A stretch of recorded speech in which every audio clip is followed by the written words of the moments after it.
Thursday on a fortnight where we talk about the things that are trending. It may be the celebrities and politicians setting the trends, but we bring it back to what it means for our lives.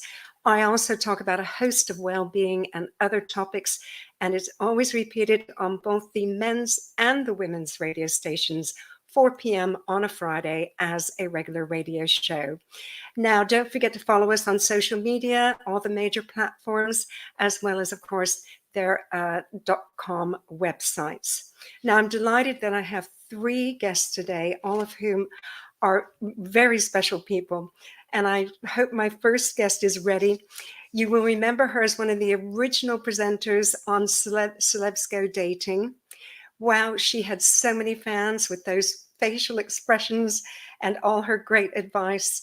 And it was always a pleasure to watch her. She's a date coach, a new mom. The host has hosted a #1 parenting podcast, The Clueless Mum. And you can find her on Twitter and Instagram at Lady Nadia Essex. And she should be joining me now. Hello. Hello, darling. Hi, darling. How are you? I'm really well and so happy to see you. How are you? Yeah, good. Sorry, the little one's in the background. I can hear him. How's he doing? Really good. Yeah, we're currently going through sleep training, hence the double, triple bags under my eyes. But we are slowly getting there. Yeah, well, sleep training is one of those things that you just have to keep at it. It can be painful. Yeah. The crying painful to the mum. Oh, so painful and very tiring. But we're getting there. So hopefully, just need to crack these 5 a.m. mornings and try and have a normal wake up time, and then we'll be good. Yeah, well, when I was at Guy's, where I worked for 6 years, I worked with the under 5s, and sleep training and potty training were the 2 major problems that I dealt with. It's so common. People it's so hard. It's so hard. And then after that, it was kind of things like temper tantrums, the kind of classic, the classic thing that parents think, how do I deal with this? But I have every faith in you. Thank you. I'm getting there. We're each day is a little bit better, so can't complain. That's fantastic. Now, of course, you and I always talk about dating and those kinds of things when you come on the show. And I just wanted to ask you first, what are your kind of single clients most concerned about right now with dating? I think mainly the concern is trying to be empathetic on the other person's COVID views, because some people have some very, very, very strong views about COVID in general, about vaccines, about the way we handled it, what we should be doing.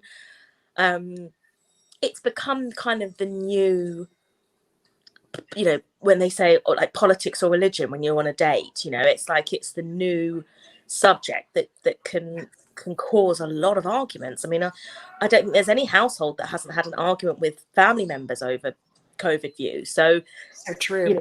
With a stranger, it's even more difficult. So it's just trying to navigate, I think, the time of like, do you wear a mask? Do you not wear a mask?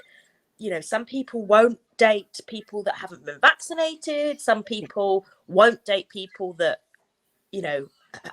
are believe in lockdowns. It's a really tough. I mean, it was hard before, but it really has made it so much harder for people. So I'm like, I'm here for you guys. I'm I haven't gone anywhere, so I'm happy to help. Well, yeah, you've hit the nail on the head with this. It kind of reminds me of when we went through Brexit 5 years ago, and a lot of couples were having arguments about it.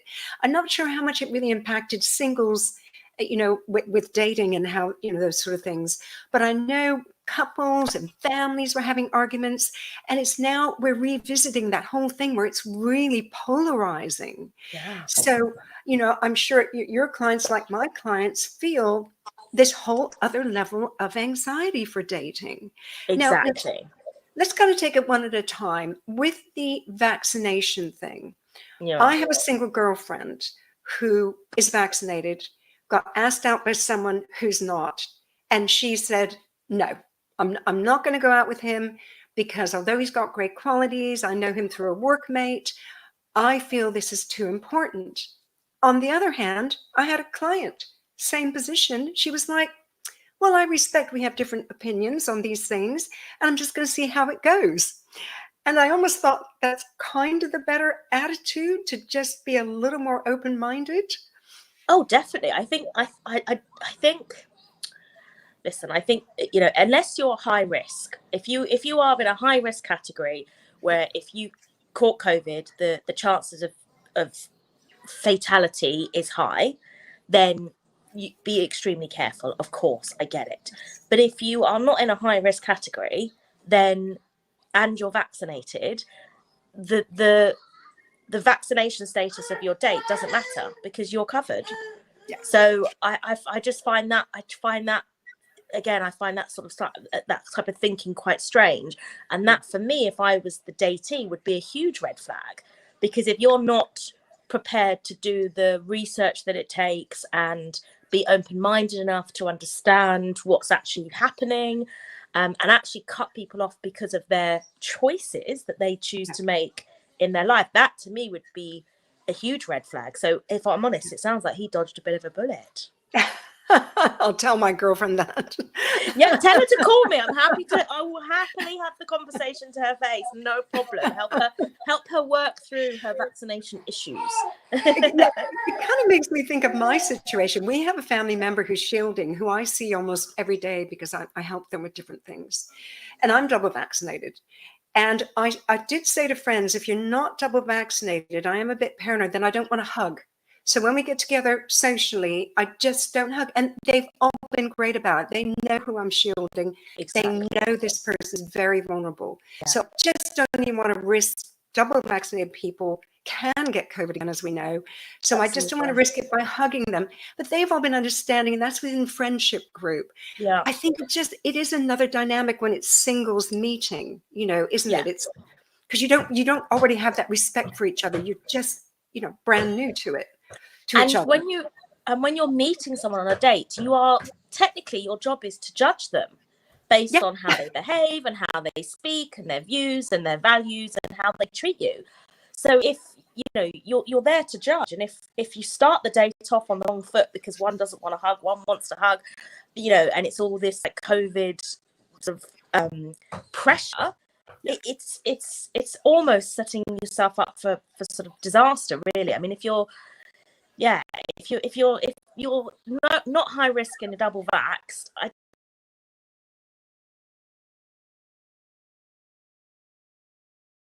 have to just live our lives as normal. We didn't take any necessary cautions pre-COVID to do with the flu, and that kills at the moment more people than it's killing for COVID killing. So I don't have those stats, but if you've read that recently, I believe you. Yeah, and it's because it's coming into flu season, aren't we? Which is the problem. Is coming up to winter. I've had my flu jab. yeah. My mum just had hers. Now it's starting, and so it's about being open-minded and understanding that people are allowed to make a choice. And the same with your friend. She's single right now. I don't know if you're single, if you're dealing with these issues. Yeah, I mean, I think. I think it's, like I said before, it was really difficult before COVID, and I genuinely feel like single people out there now are finding it even more difficult. I think because everybody's jumped online because they've had to, because we were in lockdown for the best part of 18 months. And I think sometimes there are some people where online dating just isn't effective because either they just can't express themselves appropriately online. I mean, I coach a lot of people with their online profiles, and I'm constantly sort of like, you've got too many selfies on your profile picture, your bio is just all nonsense, it's like, and it's people just we're still quite not there on how to make a real good online impression for some people, and it doesn't do them justice. So that was sort of hard. Then everyone been like, oh, okay, well, no, we can't go out to meet someone, so let's try online again for the 50th time. And then people get more disheartened because they try online for a couple of months and it's doesn't work, and they're like, oh, I'll just give up. So so it's really tough for people out there at the moment, but I'm all for persevering. You just got to keep strong and keep going, because the right person's out there. Yeah, absolutely. And in fact, there's more than one person. I always say there's actually more than one person who's right for you. And, I just thinking, I was in love with my first husband at some point, and then I divorced him. But I really did feel it was love at that time. Yeah. So that time there was someone for me. And then I met, excuse me, the love of my life. I lucked out the second time around. And in between that, had many amazing people to date. So I do think we get hung up on this. There's only one person out there, when there's potentially a lot of great people out there. And you're right, you just persevere. Now, online, I like the thing you're saying about the profile. What about, I know that a lot of people have said to me that they found, because they had to do things online, it slowed down getting into bed with someone new. Yeah. And that a lot of people felt that was a benefit, because having to meet someone online and keep going online because you couldn't meet up for so many months, that they actually felt they got to know the person better. Did any of your clients react like that, where they thought, I've got to know them better, and now that we actually can meet up, I am finally ready for sex, or maybe not ready for sex, but whatever. The pressure came off, sex at least. Massively. And I thought it was great, actually. I thought it did, that side of it actually did reputable, genuine dating apps a service, because they no longer became like hookup sites. So people that just wanted a quick hookup did not have the intention to sit on a dating app for months on end. They just didn't bother. So a lot of the sort of time wasters just didn't log on, really, because there was no point. So it did become a really nice place where you could actually, like you say, have conversations, and everyone knew that they had to be in it for the long run, at least in the beginning, because we didn't know when we were going to come out of lockdown. So you just had to keep chatting until there was a chance that you could meet. And then obviously, like you say, when they could meet, you'd know someone so much better than sort of pre-COVID times, because usually, pre-COVID, chat online for a couple of weeks, and then it's right, first date, let's go. Whereas, during sort of I think that one of our, wasn't the lockdown probably, was it like 3 months each time? 4 months. I think it felt like 4 months.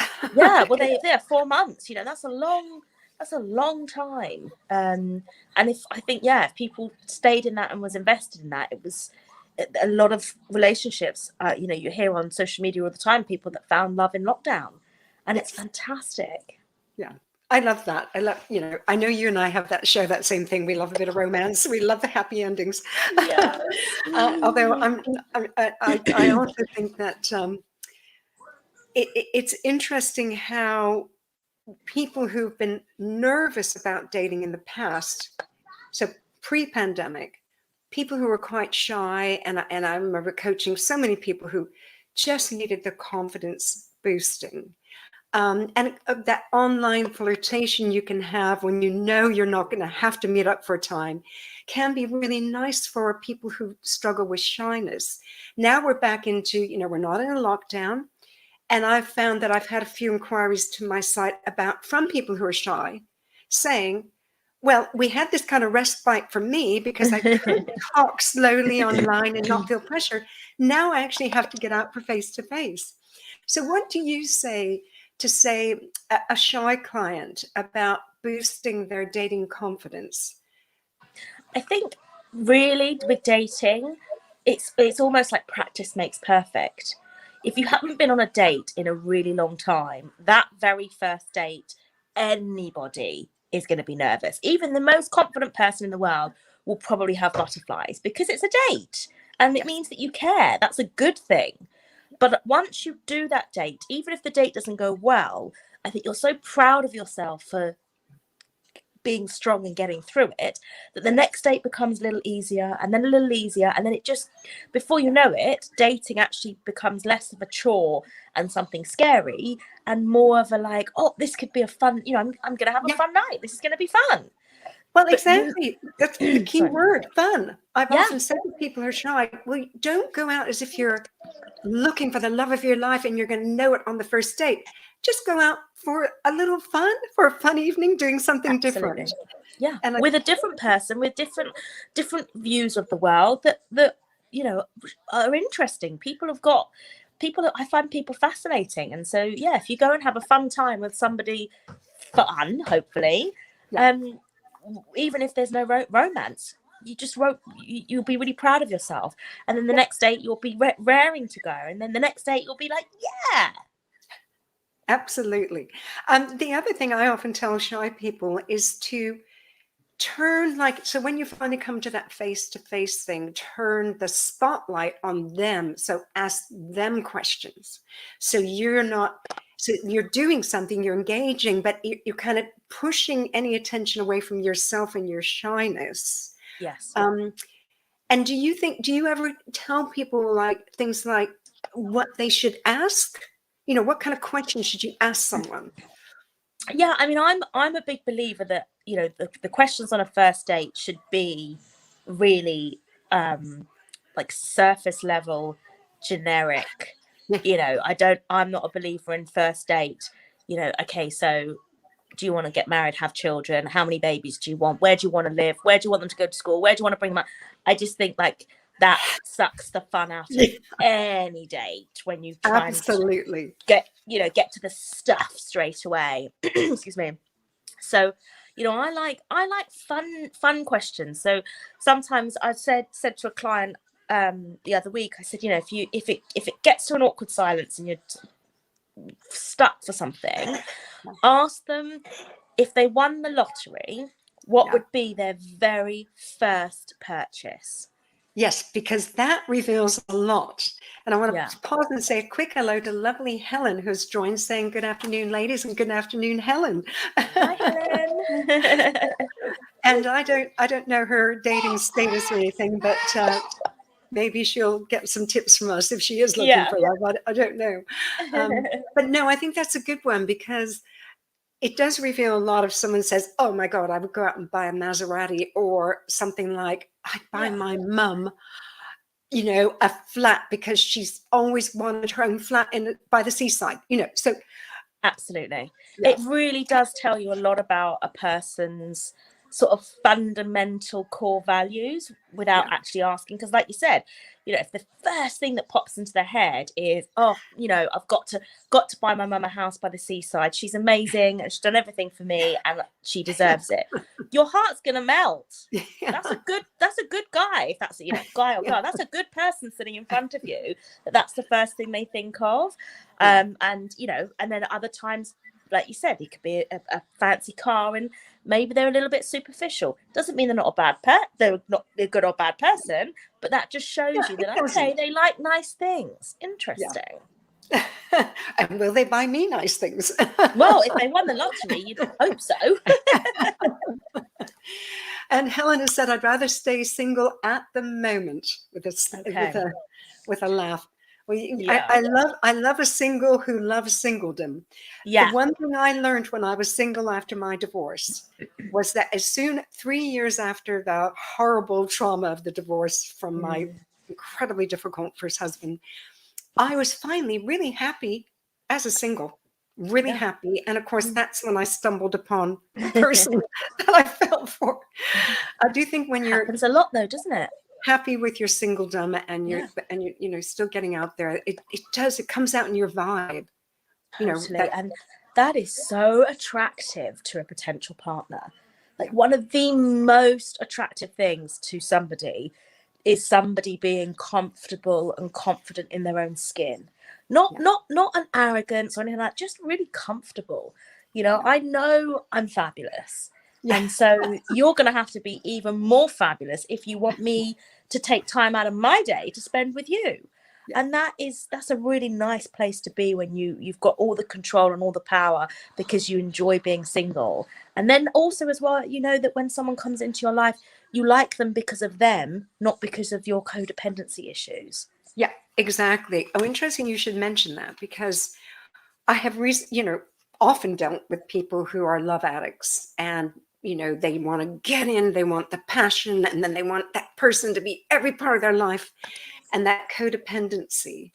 It's a very serious issue for some people, and it takes a lot of work for someone to get over that, doesn't it? I mean, have you dealt with people with codependency issues? And and it is really like therapy. You know, you have to kind of, you have to sort of find the root cause of the problem. You know, usually some like childhood trauma or some kind of, you know, abandonment issues and things like that. Something's happened along the line for them to become this way. And then a lot of people that I work with that are codependent, it kind of crept up on them. You know, they didn't used to, they would say, I didn't used to be like this, but it's just over the years, it's just slowly, they've just gotten a little bit more and a little bit more, and now they can't see the wood for the trees, because they, you know, they're just so invested in, like you said, love addicts.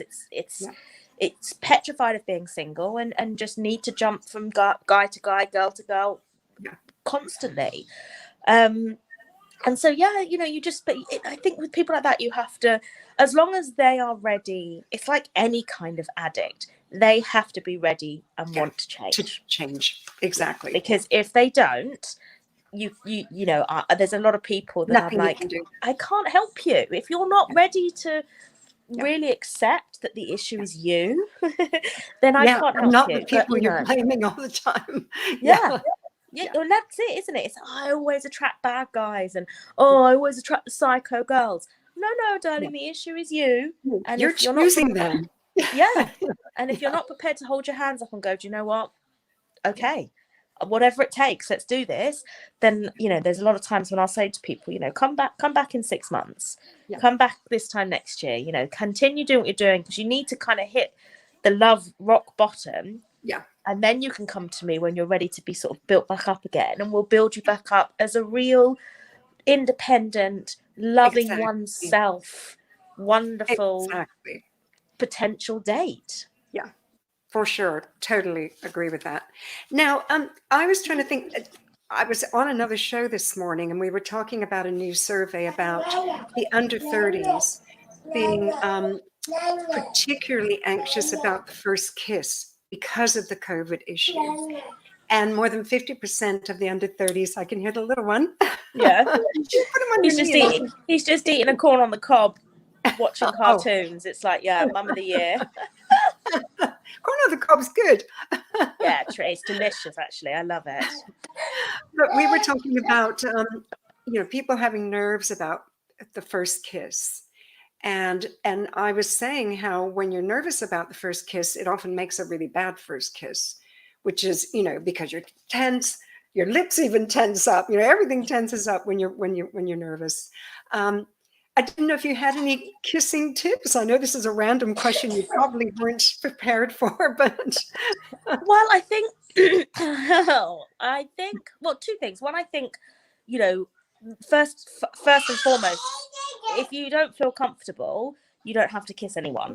You know, that's it's okay. If you really want to take it super duper slow because you don't feel comfortable, that is okay. And if the person you're dating isn't comfortable with that, then they're not the person for you. So that, you know, never feel pressured to do something with somebody else that you don't feel 100% happy with. So, you know, be confident. It's not very sexy to say, well, can you show me your lateral flow test so I can kiss you? When was it? What's your vaccination status? I need to see a lateral flow and a PCR just in the last 24 hours, just to make sure. It's like, eek. It's not very, but if you're really that worried, then, you know, it's okay not to have a kiss. But kissing's wonderful. And like you said, when it's good, oh my goodness, how amazing is kissing? It's fab. I'll never forget the first time I kissed the love of my life. We kissed for 2 hours. Oh, brilliant. It was heaven, because he was such a good kisser. And I was not one, you know, I was a divorcee with kids. I was not jumping into bed. So, you know, kissing was going to have to do for him and for me for quite some time. But no, it was just, I'll never forget that. Just heaven. It's fab. But it is, like you said, if you're relaxed, if you know, and there's a difference between being nervous because you're about to kiss somebody and being anxious because you're worried about COVID.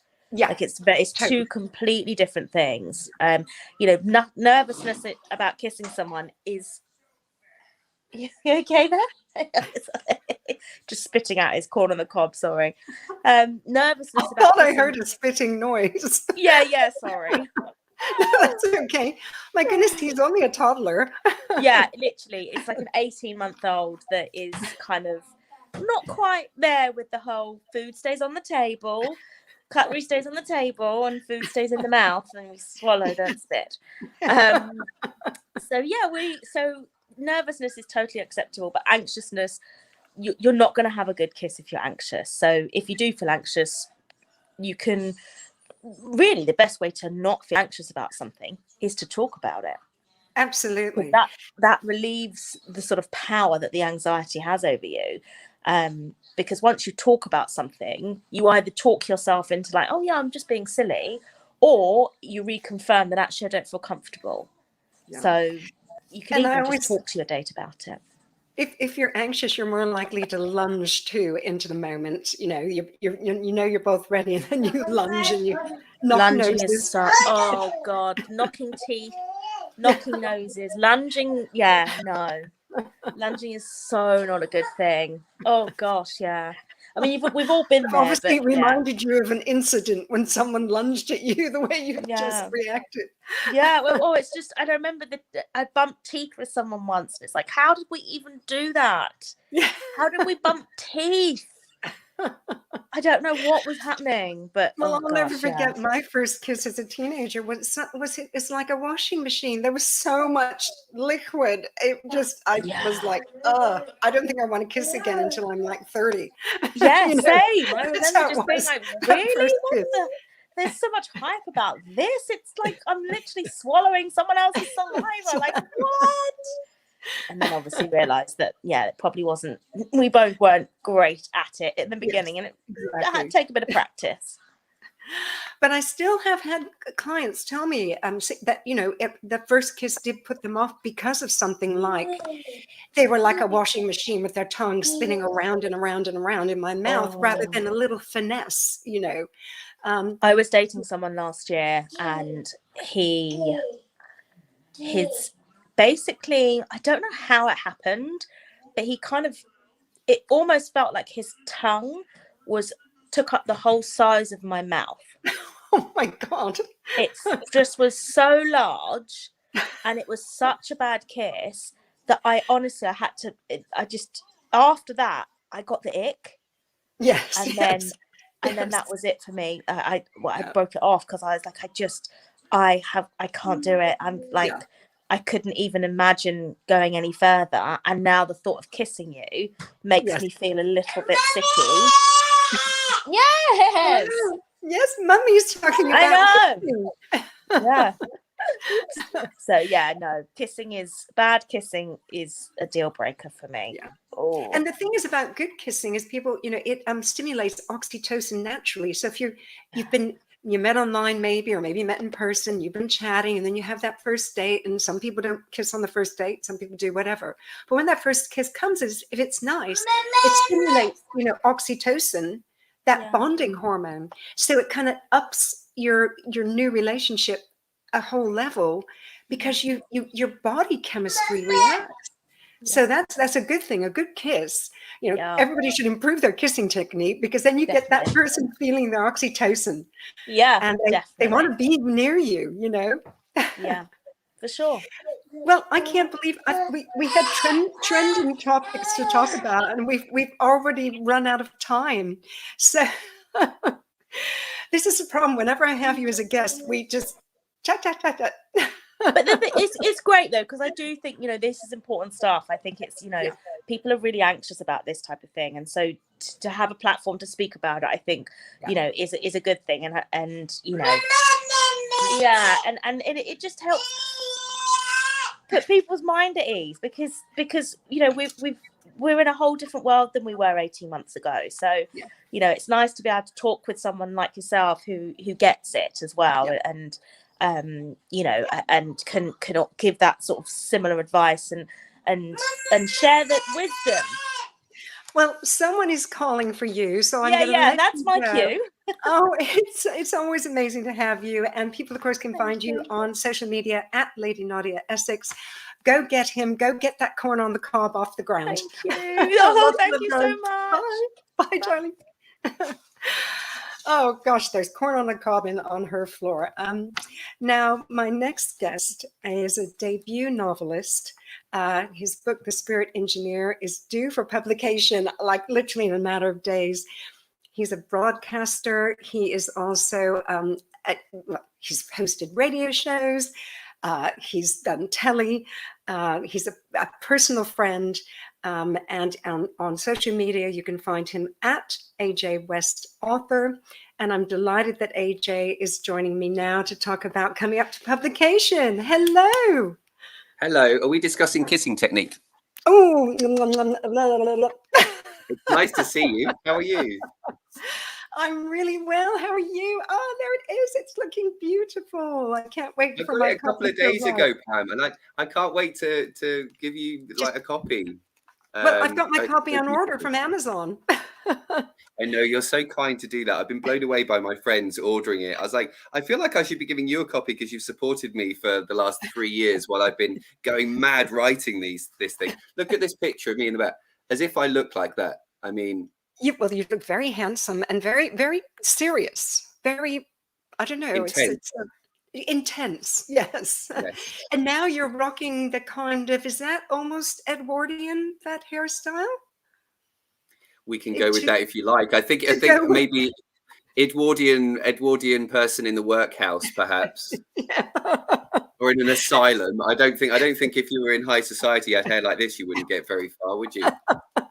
Well, what do you do when you're promoting books? You've had many books before, Pam. What do you do? So, like, is that too much? Is that obnoxious? Just to hold it there through the whole interview? Well, if you hold it there for more than maybe a minute, it might seem a bit much, but it is a rather beautiful book, looking book.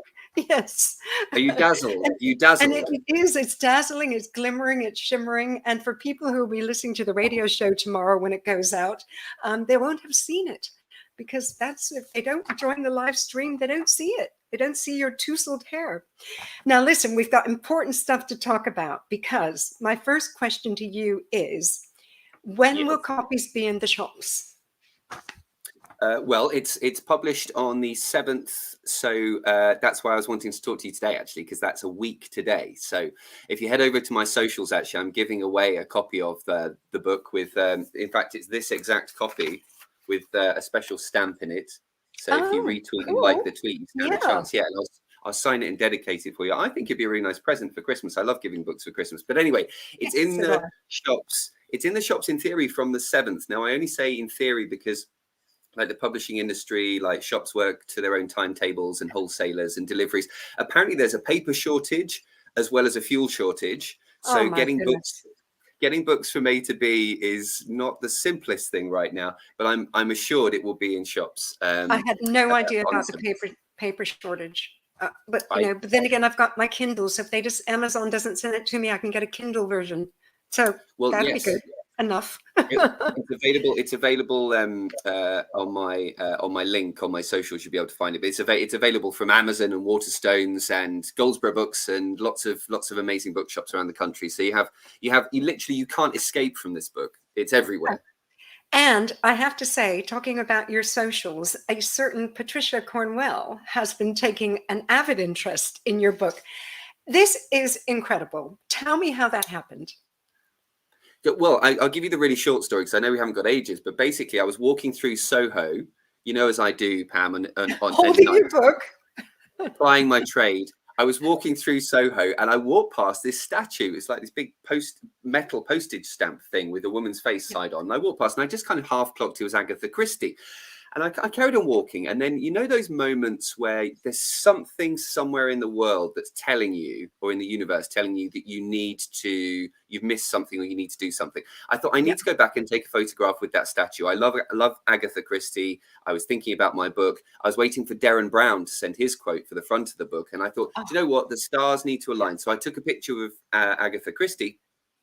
And then before I knew it, it was liked by Patricia Cornwell. And then I followed her. She followed me. I sent her a direct message with a photograph of me crying on my own in the pub with a pint, with happy tears, because I'd been followed by like the world's biggest crime fiction writer. The pity picture. She would pity you.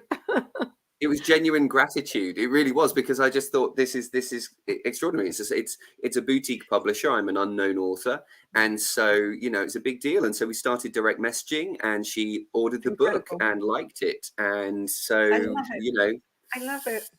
And you've got your fan Urban Angel says the book is absolutely incredible. The Spirit Engineer is on order. I joined Net Gallery, like AJ recommended, and I highly recommend this book.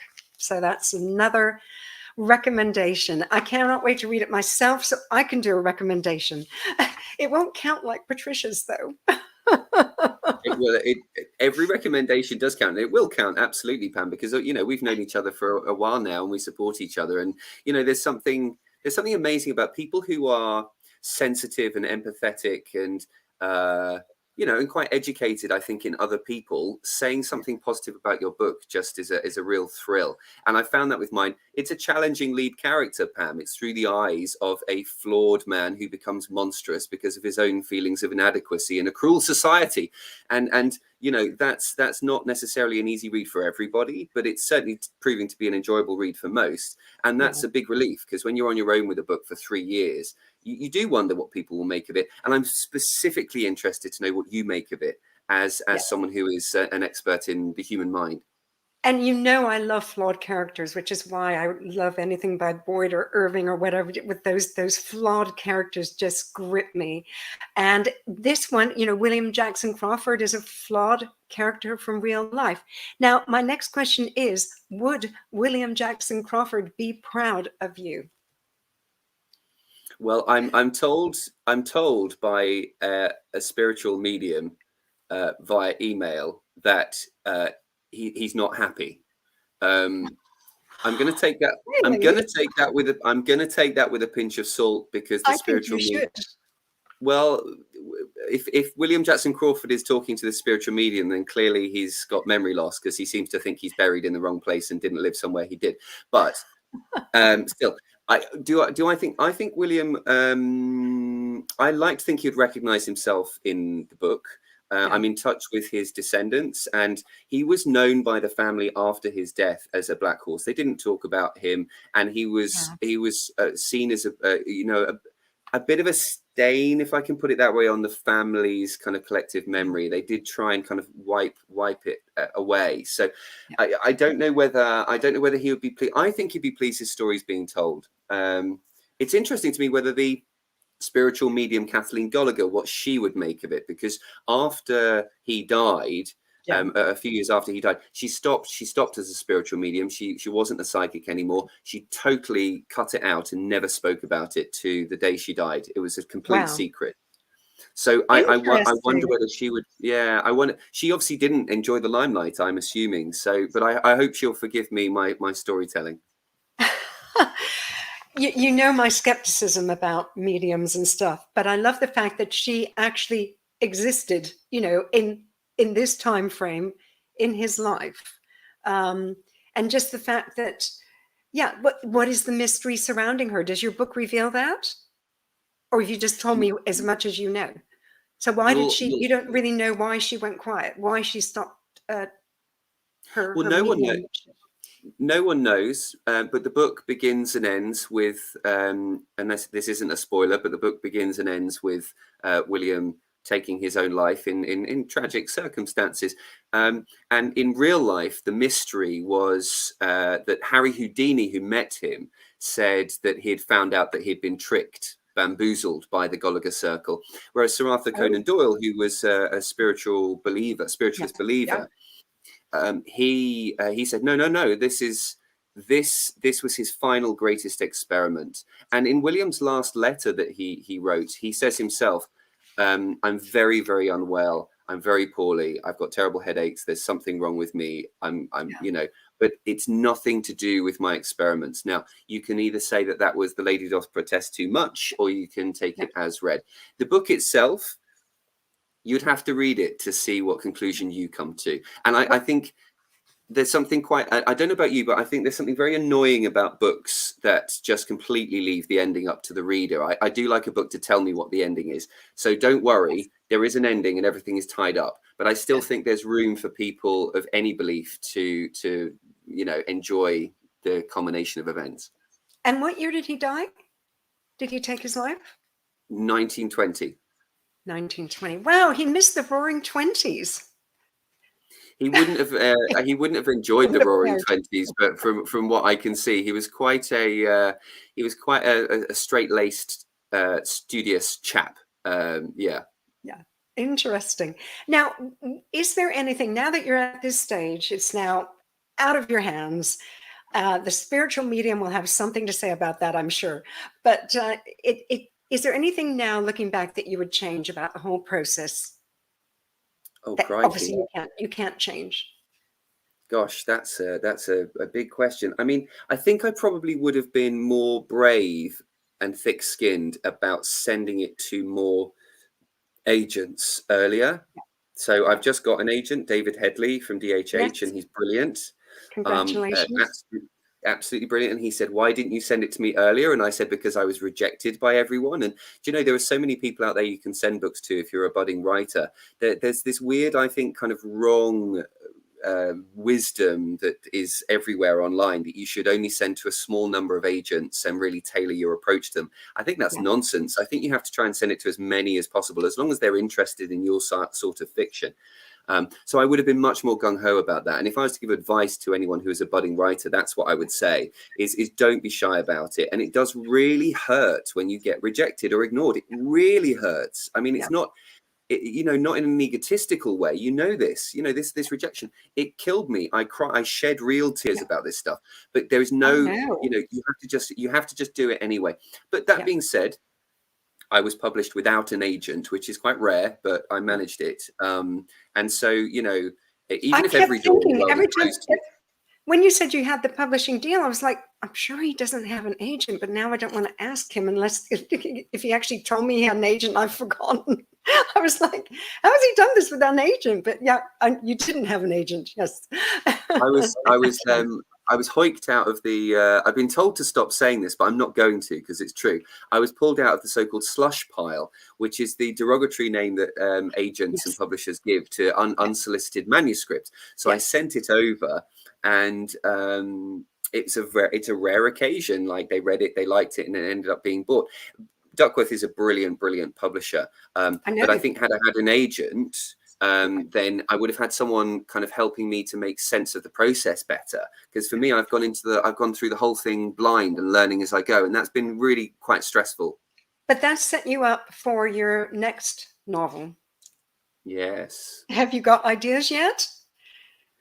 Well, I had one which I was going to write, and then I was advised, actually, this other idea is really good for a second novel. It's perfect for a second novel.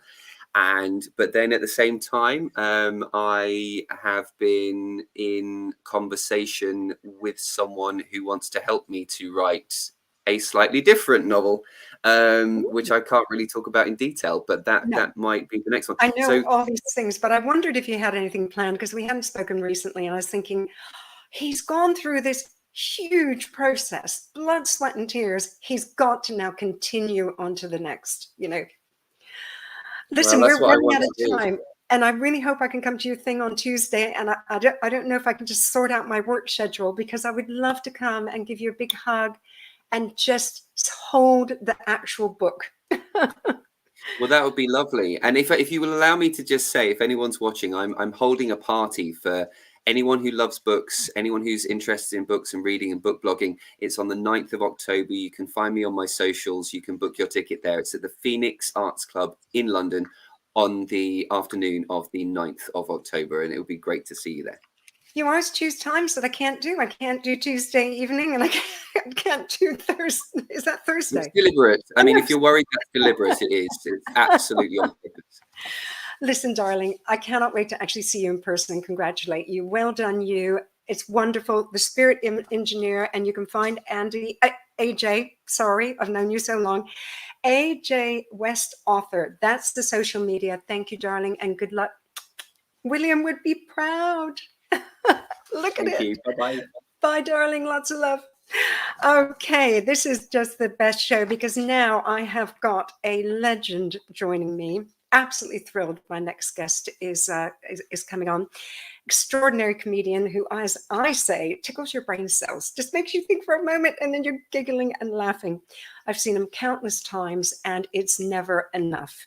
On social media, you can find him at the Milton Jones and his website, miltonjones.com. He should be with me now. Hello. And hello. Hello, the great Milton Jones. I love it. How are you? I'm doing all right, thank you. I'm off to Bournemouth this evening. I started a tour, well, nearly 2 years ago now, and I did 30 dates, and then there was the pandemic, and then we started again this autumn. So I've done about 10, and I've got another 70 or so to go. But we're in Bournemouth tonight. I know. Just what a time you've had, and I really, before we get into talking about that and what's happening with your tour, what people can expect, I just love the name Milton Impossible, which is your tour name. Now, did that just come to you in like a lightning bolt, or did you kind of go through a number of permutations of different names and go, I know, Milton Impossible, let's play on Mission Impossible? Well, yes, I thought of the name first, which was making a rod for my own back to some degree, because then it had to be vaguely related to the whole, spy thing. So in recent tours, I've been trying to develop more of a narrative, a story, rather than just lots and lots of jokes all in a row. So if you've got some kind of discipline, that kind of helps you to write. It's like it's harder to stare at a blank page. If you've got something to point you in a direction, it gets you going. So, and then we could sort of market it and tell people what it's about more easily if it's, about spies. And it is very loosely about spies and my career in MI5. So, yes, now I say things I like, I'm not sure why I lost my job with MI5 as an interrogator, and I didn't like to ask. And, exactly. So there's lots of stuff like that, but it is loosely on a theme, and it's bonkers. So there's an interrogation scene. There's a chase with swivel chairs. I end up escaping in a Vince Cable car, and exactly. Yeah, and do you wear a trench coat? Do you have like a spy trench coat? Well, interestingly, I have camouflage trousers and a fluorescent pink shirt. So it's a mixed message. Sounds like Austin Powers style. No, it's your usual style, isn't it? It's like yes. Well, I go on stage at the moment with usual hair standing on end, and I say it's nice to be back to normal, isn't it? Yes. Now we have Urban Angel says, my husband Gordon adores Milton Jones. I do too. He's sad he's missing Milton on here. Can you please say hi to Gordon? Hello, Gordon. How are you? Quiet. Oh, this is why I love your comedy, because it's just it's subtle and as I say, it sort of teases your brain, and I love having my brain teased. Now, during the pandemic, did you miss live performances, and how much did you end up doing online? Well, a mixture really. The first few weeks were quite pleasant, in as far as it could be having pleasant. A break. It felt like a bit of a gap because I've been charging around for 15 years or so. Just running from show to show. But after that, although I wasn't conscious of it at the time, I began to miss adrenaline. Yeah. And we get charged up every night or 5 or 6 nights a week. Yeah.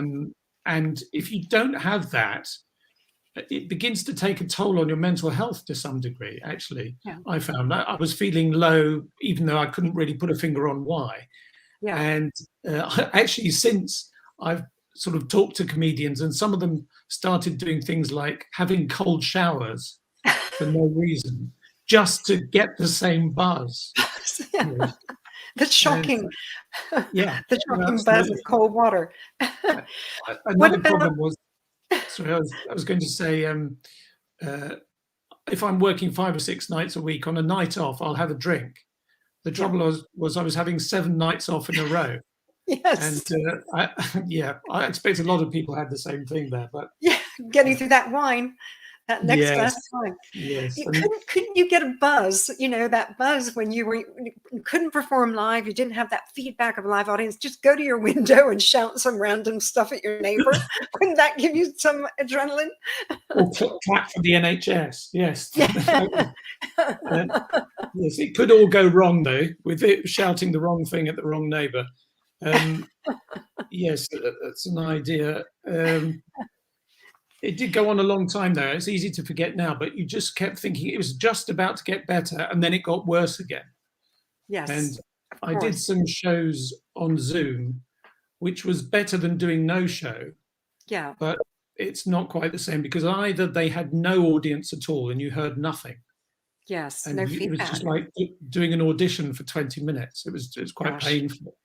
I can't imagine. No, there'd be a few people in the windows, you know. Yeah. The trouble was, whenever they laughed or the dog barked or the doorbell rang, the camera went to them, because that's where the noise was. And so it goes off your show. Yes, completely upstaged by Deliveroo or whoever it was at the door. And or Pete the dog. Yeah, exactly. Yeah. And also people at home then treat it more like watching television. Yeah. Even though it's live. A show. Yeah. Yeah, and so you see them moving about with their plates and just talking, and you can't do much about it. I've got my snack right here. Talk about moving about with plates and so. Yes, so it was better than not working, but I'm very glad to be in front of a real audience. Also, the other thing we did was we did a few shows in fields, but with cars. People were in cars. Yeah, so again, you couldn't really hear them, I suppose. No, especially if it was raining. And their applause, of course, was windscreen wipers going backwards and forward. Oh dear. Yeah. So wow. I can't wait to see the actual live show, because I missed out seeing you recently. You know, when family went along to see you. But what about, you see, one thing I've always loved about your shows, when you get heckled, you're always great with the comebacks. You know, you're really so on top of that. It's a real skill, because I've seen so many stand-ups who get shirty and then it just looks wrong because they're supposed to be entertaining you, and then they're getting angry at the heckler. But how do you manage that? Is that something you've developed over the years? How do you do that? Because it's very rare for a comedian to be so on top of heckles. I think it is, having done it for a long time, and realizing that it is more fun to talk to a heckler rather than hit them straight back. Yeah. Because they've spent 10 minutes maybe thinking what they're going to shout, and they say it. And then if you just engage them in conversation, they've no idea what's going to happen next. The mystery. So you should win, really, especially as you have a microphone. And they're quite often drunk as well. Yes. And beginning to annoy people. So, you know, I'd like to be able to make them my friend if possible, you know, just to win them back over. And as you say, I've seen too many comedians be too aggressive too quickly. Yes. And it puts kind of a little bit of an atmosphere in the room. Yeah, the audience gets tense with it, and that's not what you've gone for, you know. Yes. And I'm lucky, Pam, in that my demographic, the people who come and see me, it's a real cross-section. It is. Yeah. Older people, it's middle-aged people, and it's some children, actually. And so it gives it a slight pantomime feel, which makes the atmosphere less aggressive, I think. But it's also possible for a child to put their hand up and ask a question. Yes. And, you know, that's happened before. And so it would be wrong, totally wrong, to be aggressive in that. It's just interesting to hear what they have to say. And it's quite often, oh, you didn't finish the bit that you were saying earlier, or whatever it is. And I quite like that families can come and sometimes well, exactly. people There's no swearing in your show. I've got so many questions, but I know you now have to depart in like 1 minute because your car's waiting to take you to Bournemouth. I'm glad it's got petrol. But where is best for people to get information? Is your website miltonjones.com or your social media? Where do they get the ticket information? The former, miltonjones.com, has got all the information, takes you straight through to the links. So and are you going up and down the country this tour? Absolutely. We've got 70 more shows, literally Ireland, Scotland, Northeast England. I'm in Leeds next week. I'm in Isle of Wight this weekend. Wow. Bournemouth tonight, and virtually everywhere in between. Yeah, that's fantastic. And we've got time for one last question. The other thing I'm always so impressed with, apart from your humor, is university students. Often when you say, oh, well, any students in or whatever, and they'll tell you what they're studying, and you always have something funny to say. Has someone ever told you the most random course and you haven't been able to quip back to them? Quite often, they'll say they're studying at the University of Life or something like that. And it's sort of, and I'll say, well, that means you're going to be unemployed, doesn't it? So it depends.